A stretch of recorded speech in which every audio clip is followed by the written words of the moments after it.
Everyone, welcome to my YouTube channel. Myself Annie. और आज हम स्टार्ट करेंगे एनसीईआरटी क्लास 6 हिस्ट्री का चैप्टर 1। चैप्टर का नाम है what, where, how and when. Hindi में क्या, कब, कहाँ और कैसे। हमारे इस चैप्टर की शुरुआत होती है रशीदा के सवाल से। रशीदा जो एक छोटी बच्ची है और एक दिन वो न्यूज़पेपर पढ़ती है। न्यूज़पेपर पढ़ते हुए उसकी नज़र जाती है एक हेडलाइन पे और उस हेडलाइन में लिखा होता है 100 साल पहले। अब रशीदा सोचने लगती है कि 100 साल पहले क्या हुआ था, ये कोई कैसे जान सकता है। अगर मैं यही सवाल आपसे भी पूछूं कि 100 साल पहले जहां आप रहते हैं वहां कौन रहता था, वो लोग क्या करते थे, तो क्या आप बता पाओगे? थोड़ा सा मुश्किल होगा, आपको बहुत से लोगों से पूछना पड़ेगा। लेकिन अगर मैं ये सवाल चेंज कर दूं और बोलूं कि 1000 साल पहले वहाँ पर क्या हुआ था, कौन लोग रहते थे, वो लोग क्या करते थे, तो क्या आप बता पाओगे? नहीं, ये जानना तो और भी मुश्किल होगा। तो ऐसे ही हमें सवालों के जवाब कि अतीत में 100 साल पहले, 1000 साल पहले लोग क्या करते थे, कहाँ रहते थे, कैसे अपना जीवन निर्वाह करते थे, ये सब हमें कैसे पता चलता है, ये हमें जानने को मिलेगा इस चैप्टर में। तो बहुत ही इंटरेस्टिंग तरीके से हम ये जानेंगे कि हमें अतीत के बारे में कैसे पता चल सकता है, अतीत के बारे में हम क्या जान सकते हैं। तो इसी चैप्टर में हमें पता चलेगा कि अतीत के बारे में हम कैसे जान सकते हैं, 100 साल पहले लोग कैसे रहते थे, 1000 साल पहले लोग क्या करते थे, वही सब जानने को मिलेगा हमें इस चैप्टर में। तो अब हम करते हैं अपने चैप्टर की शुरुआत। तो चैप्टर की शुरुआत होती है एक टॉपिक से, एक क्वेश्चन से कि लोग कहाँ रहते थे। लोग रहते थे नदी किनारे। नदियों के किनारे लोग अपने घर बनाते थे और वहीं रहने लग जाते थे। अब लोग नदी किनारे क्यों रहते थे? अब हमारे मन में ये सवाल है। लोग नदी किनारे इसलिए रहते थे क्योंकि नदी से मिलता है पानी, और पानी हमारे जीवन के लिए बहुत ज़रूरी है। पानी के बिना तो हम सर्वाइव ही नहीं कर सकते, इसीलिए लोग नदी किनारे रहते थे। अब आज अगर हमें पानी पीना होगा तो हम कैसे पियेंगे? मोटर चला सकते हैं, फ्रिज में से बॉटल निकाल सकते हैं। लेकिन पहले पानी लोगों के घरों तक नहीं आता था, ऐसा सिस्टम नहीं था। लोगों को जाकर पानी के आसपास ही रहना पड़ता था और लोग नदी में से पानी भर के ही यूज़ करते थे। इसलिए लोग क्या सोचते थे कि हम नदी के आसपास ही रहें ताकि हमें ज़्यादा दूर चलकर पानी को लाना ले जाना ना पड़े। तो हमारे एक क्वेश्चन का आंसर हमें मिल चुका है कि लोग रहते थे नदी किनारे, और वो किस लिए? पानी की वजह से। दूसरा, लोग जंगलों में रहते थे। जंगलों में क्यों रहते थे? जंगलों में क्या क्या होता है, सबसे पहले हम इन चीज़ों के बारे में बात करेंगे। जंगलों में होते हैं जानवर, जंगलों में होते हैं पेड़ पौधे, जंगलों में होते हैं फल। तो ये सब चीज़ें लोग क्या करते थे? अपने खाने के लिए यूज़ करते थे। जानवरों को मार के, उनका शिकार करके उनको खाते थे, और जो पेड़ पौधे होते थे उनसे फल और सब्जियां तोड़कर खाते थे। तो इन लोगों को कहा जाता था हंटर गैदरर्स, यानी कि आखेट संग्राहक। आखेट संग्राहक। अब आखेट यानी कि हंटरर्स। हंटरर्स क्यों? क्योंकि ये लोग क्या करते थे? जानवरों का शिकार, जानवरों को मारते थे। और संग्राहक का मतलब ये जो पेड़ पौधे, फल, सब्जियां इकट्ठे कर कर खाते थे। तो इसलिए इन लोगों को, जो जंगलों में रहते थे, इन्हें कहा जाता था हंटर गैदरर्स, यानी कि आखेट संग्राहक। अब इस मैप की हेल्प से हम ये समझेंगे कि लोग कौन से जंगलों में रहते थे या कौन कौन सी नदियों के आसपास रहना पसंद करते थे या फिर रहते थे। तो हमें कुछ ऐसे जगहों के बारे में पता चला है जो लोकेशन हमारी बुक में दी हुई है। एक तो है सिंधु नदी, जो यहाँ से है, यहाँ से जाती है। लोग इस सिंधु नदी के आसपास रहते थे। और सुलेमान और किरथर पहाड़ियाँ जो यहाँ पर हैं। दूसरी लोकेशन ये हुई। पहली लोकेशन हमने सिंधु नदी देखी। अब चलते हैं तीसरी लोकेशन की तरफ। तीसरी लोकेशन है विंध्या पहाड़ियाँ। ये है हमारी थर्ड लोकेशन, जहाँ लोग रहना पसंद करते थे या फिर रहा करते थे। फिर है ये नर्मदा नदी जो हमारी फोर्थ लोकेशन है। ये लोकेशंस के बारे में हम आगे डिटेल में पढ़ेंगे, अभी मैं सिर्फ आपको लोकेशन यहाँ पे हाईलाइट करके बता रही हूँ ताकि आपको पता चले कि मैप में वो लोकेशन है कहाँ।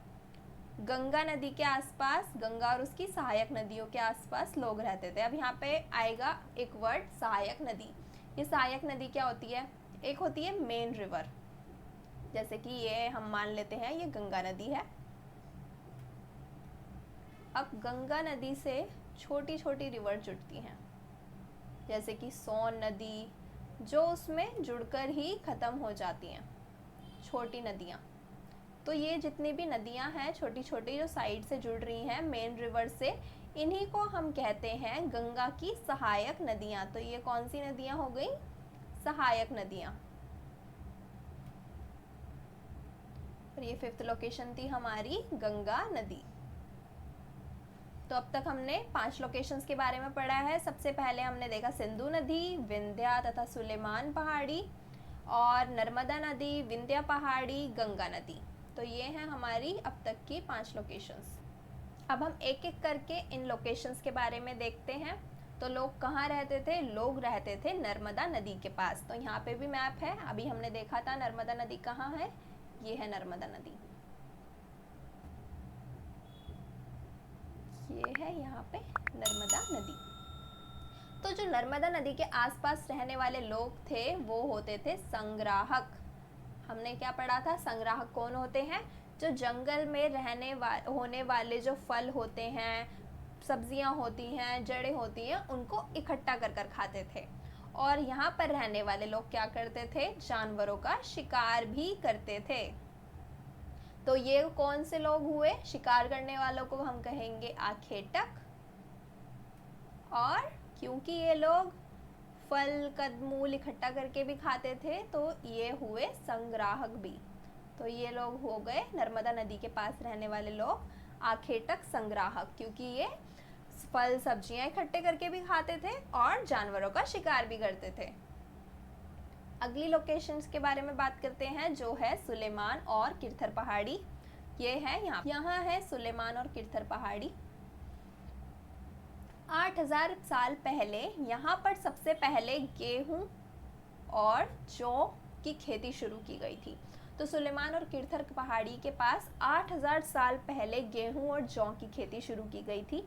और यहाँ पर जो रहने वाले लोग थे उन्होंने भेड़, बकरी, गाय जैसे जानवरों को पालतू भी बनाया। अगली लोकेशन है गारो और विंध्या पहाड़ी, जो कहाँ पर है? नर्मदा नदी के पास। ये है विंध्या पहाड़ी और यहाँ पर है गारो पहाड़ी। हमारे आज के उत्तर पूर्व राज्यों में, यानी कि नॉर्थ ईस्ट स्टेट है, यहाँ पर गारो पहाड़ी है और नर्मदा नदी के पास विंध्या पहाड़ी है। तो यहाँ पर क्या हुआ? कृषि का विकास हुआ। यहाँ पर जो रहने वाले लोग थे उन्होंने खेती करनी शुरू की।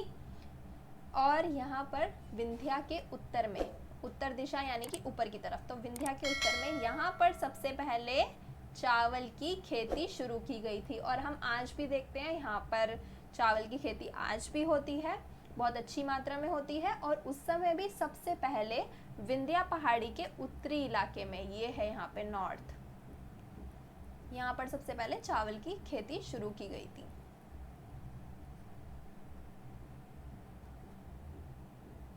सिंधु तथा उसकी सहायक नदियां। सिंधु नदी कहाँ है? जो हम देख चुके थे पीछे मैप पर भी, ये सिंधु नदी जो यहाँ से लेकर यहाँ तक जाती है, इससे आगे भी जाती है पर हम यहीं तक देखते हैं। तो यहाँ पर क्या हुआ था? 4700 साल पहले इन नदियों के किनारे कुछ नगर बसे थे। कितने साल पहले? 4700 साल पहले सिंधु नदी के आसपास सबसे पहले नगरों का जो है बसाव शुरू हुआ था। लोगों ने इकट्ठा रहना यहाँ पर शुरू किया था और बहुत ही सभ्य सिविलाइज तरीके से, इसलिए इनको नगर कहा गया कि यहाँ पर जो है नगर बसे थे। उसके बाद हम देखते हैं गंगा तथा उसकी सहायक नदी सोन। तो गंगा नदी कहाँ पर है? वो तो हमें पता है क्योंकि हम देख कर आए हैं अभी। ये है गंगा नदी। तो गंगा नदी 2500 साल पहले कितने साल पहले? 2500 साल पहले यहाँ पर नगरों का विकास हुआ था। हमने अभी सिंधु नदी के बारे में भी देखा था, यहाँ पर भी नगरों का विकास हुआ था, लेकिन यहाँ हुआ था 4700 साल पहले। और गंगा नदी के आसपास जो नगर बसे थे वो बसे थे 2500 साल पहले। और गंगा के दक्षिण में मगध साम्राज्य था जो काफ़ी समृद्ध था।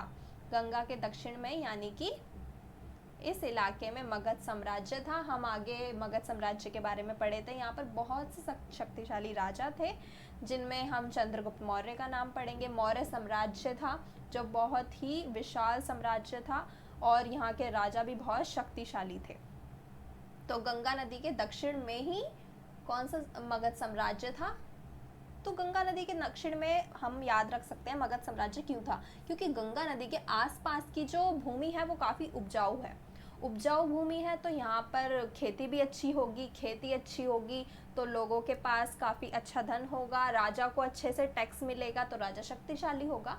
इसलिए हम इस तरीके से याद कर सकते हैं लिंक जोड़कर कि गंगा नदी के दक्षिण में जो मगध साम्राज्य था वो काफ़ी शक्तिशाली था। तो अभी तक हमने जितनी भी लोकेशंस की बात करी कि लोग कहाँ रहते थे, सबसे पहले हमने देखा नर्मदा नदी के बारे में। तो नर्मदा नदी के पास जो लोग रहते थे वो होते थे कुशल संग्राहक, आखेटक संग्राहक, जो जानवरों का शिकार भी करते थे और फल सब्जियां जंगल से इकट्ठी करके भी खाते थे। उसके बाद हमने बात की थी सुलेमान और किरथर पहाड़ी की, जो कहाँ पर थी? इधर उसकी लोकेशन थी अफगानिस्तान पाकिस्तान की तरफ। और 8000 साल पहले यहाँ पर गेहूं और जौ को सबसे पहले उगाया गया था। फिर हमने बात की थी गारो पहाड़ियाँ। गारो पहाड़ियाँ जो हैं उत्तर पूर्व राज्यों में, और यहाँ पर सबसे पहले क्या हुआ था? कृषि का विकास हुआ था। विंध्या पहाड़ी में, विंध्या पहाड़ी कहाँ है? नर्मदा नदी के पास विंध्या पहाड़ी है। यहाँ पर भी सबसे पहले कृषि का विकास हुआ था और विंध्या के उत्तर में चावल उगाया गया था सबसे पहले। सिंधु नदी, सिंधु नदी के पास क्या हुआ था? 4700 साल पहले नगरों का विकास हुआ था। और वहीं गंगा नदी के पास कब हुआ नगरों का विकास? 2500 साल पहले। और गंगा के दक्षिण में कौन सा साम्राज्य था जो बहुत शक्तिशाली था? वो था मगध साम्राज्य। तो ये था एक क्विक रिकैप के लिए, ताकि आपको सारी लोकेशन और उनकी विशेषताएं बहुत अच्छे से याद हो जाएं। तो इस वीडियो के लिए इतना ही। हमने इस वीडियो में जान लिया कि लोग कहाँ रहते थे। अगर हम रिवीजन करें तो लोग रहते थे नदियों के किनारे और जंगलों में रहते थे। जंगलों में रहने वाले लोगों को हम कहते थे आखेटक संग्राहक। और ये सारी लोकेशन है जिनके बारे में हमने बात की, जहाँ पर लोगों ने रहना शुरू किया, नगरों का विकास हुआ, कृषि का विकास हुआ। तो इस वीडियो में हमने यह जाना कि लोग कहाँ रहते थे पुराने समय में, यानी कि हज़ारों साल पहले। तो इस वीडियो के लिए इतना ही। मिलते हैं अगली वीडियो में। और अगर आपने चैनल को सब्सक्राइब ना किया हो तो सब्सक्राइब कर लेना, बेल आइकन को प्रेस कर देना। और सोशल मीडिया से जुड़ने के लिए आप मेरे पेज को फॉलो कर सकते हैं। Thank you.